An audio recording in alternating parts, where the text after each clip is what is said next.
Hi, മർബോസു candle എന്താണെന്നുള്ളത് നമ്മൾ last വീഡിയോയിൽ പഠിച്ചായിരുന്നു. ഇനി നമുക്ക് ഹാമർ ക്യാൻഡിൽ, അതായത് next bullish candle hammer candle എന്താണെന്നുള്ളത് ഒന്ന് നോക്കാം. ഓക്കെ, അപ്പോൾ നമ്മൾ ഇന്ന് പഠിക്കാൻ പോകുന്ന ക്യാൻഡിലിൻ്റെ പേരാണ് ഹാമർ.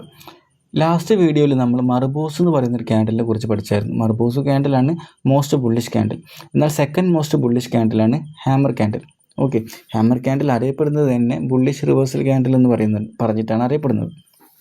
ഓക്കെ, സോ നമുക്ക് ചാർട്ട് നോക്കുന്ന സമയത്ത് ഈ ഒരു രണ്ട് ടൈപ്പ് ക്യാൻഡിൽ ചാർട്ടിൽ പല സ്ഥലങ്ങളിലായിട്ട് ഫോം ചെയ്യുന്നതായിട്ട് കാണാൻ പറ്റും.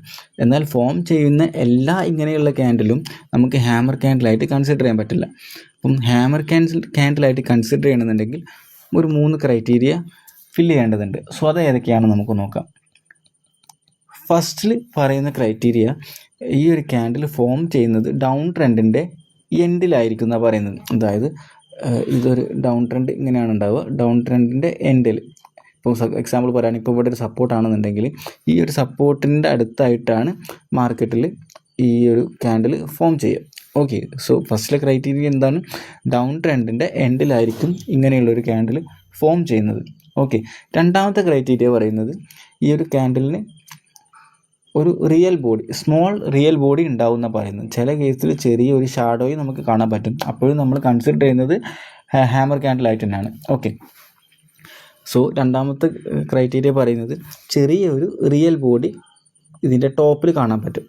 ഓക്കെ, സോ മൂന്നാമത്തെ ക്രൈറ്റീരിയ പറയുന്നത് ലെങ്ത്തിനെ പറ്റിയിട്ടാണ്, ഷാഡോയുടെ ലെങ്ത്തിനെ പറ്റിയിട്ടാണ് പറയുന്നത്. ഓക്കെ, സോ ഈ ഒരു ഷാഡോയുടെ ലെങ്ത്ത് റിയൽ ബോഡിയുടെ 2 ഇരട്ടിയോ അല്ലെങ്കിൽ അതിൽ കൂടുതലോ ഉണ്ടാകണം. അതായത് ഇപ്പം ഈ ഒരു ഷാഡോ ഇതാണ്, സോ ഇതാണ് ബോഡി അല്ലേ. അപ്പം ഈ ഒരു ഷാഡോ ഈ ഒരു ബോഡിയുടെ 2 ഇരട്ടിയോ അല്ലെങ്കിൽ അതിൽ കൂടുതലോ ഉണ്ടാകണം. അങ്ങനെ ഉണ്ടെങ്കിൽ മാത്രമേ ആ ഒരു ക്യാൻഡിൽ ഹാമർ ക്യാൻഡിലായിട്ട് കൺസിഡർ ചെയ്യുള്ളൂ. സോ ഇതാണ് 3 ക്രൈറ്റീരിയാസ് പറയുന്നത്. ഓക്കെ, ഇനി നമുക്ക് എന്ത് ചെയ്യാം, ഈ ഒരു ക്യാൻഡിൽ ഹാമർ ക്യാൻഡിൽ പറയുന്ന സ്റ്റോറി എന്താണെന്ന് നോക്കാം. ഓക്കെ, ഇപ്പം ഈ ഒരു ക്യാൻഡിൽ ഓപ്പൺ ചെയ്തത് ഇവിടെയാണല്ലേ. പ്രൈസ് സെല്ലേഴ്സ് താഴോട്ടേക്ക് ഇതുവരെ പുഷ് ചെയ്ത് കൊണ്ടുപോയി. ബട്ട് സെല്ലേഴ്സിന് എന്ത് പറ്റില്ല, അവിടെ ക്ലോസ് ചെയ്യാൻ പറ്റിയിട്ടില്ല പ്രൈസ്. അപ്പോഴേക്കും ബയ്യേഴ്സ് വീണ്ടും മാർക്കറ്റിൽ വന്ന് പ്രൈസ് ഓപ്പൺ ചെയ്തത് ഇവിടെയാണ്, അതിനേക്കാൾ മുകളിൽ പോയിട്ട് ക്ലോസ് ചെയ്തു. ഇത് ഇൻഡിക്കേറ്റ് ചെയ്യുന്നത് എന്താണ്? മാർക്കറ്റിൽ കൂടുതൽ ബയ്യേഴ്സാണ് ഉള്ളതെന്നാണ്. അതായത് സെല്ലേഴ്സ് പ്രൈസിനെ താഴോട്ട് എത്തിച്ചെങ്കിലും സെല്ലേഴ്സിന് ക്ലോസ് ചെയ്യാൻ പറ്റില്ല. അതിൻ്റെ മുന്നേ തന്നെ മാർക്കറ്റിൽ ബയ്യേഴ്സ് വീണ്ടും എൻ്റർ ചെയ്ത് പ്രൈസിനെ മുകളിലോട്ട് പുഷ് ചെയ്ത് എത്തിച്ചു. സോ ഇതൊരു ബുള്ളിഷ് ക്യാൻഡിലാണെന്നാണ് ഇത് ഇൻഡിക്കേറ്റ് ചെയ്യുന്നത് അല്ലേ. സോ ഈ ഒരു ഹാമർ ക്യാൻഡിൽ ഇമ്പോർട്ടൻറ്റ് ക്യാൻഡിലാണ്. ഇത് ക്യാൻഡിൽ മനസ്സിലായിട്ടുണ്ടെന്ന് ഞാൻ വിശ്വസിക്കുന്നു. സോ അടുത്തൊരു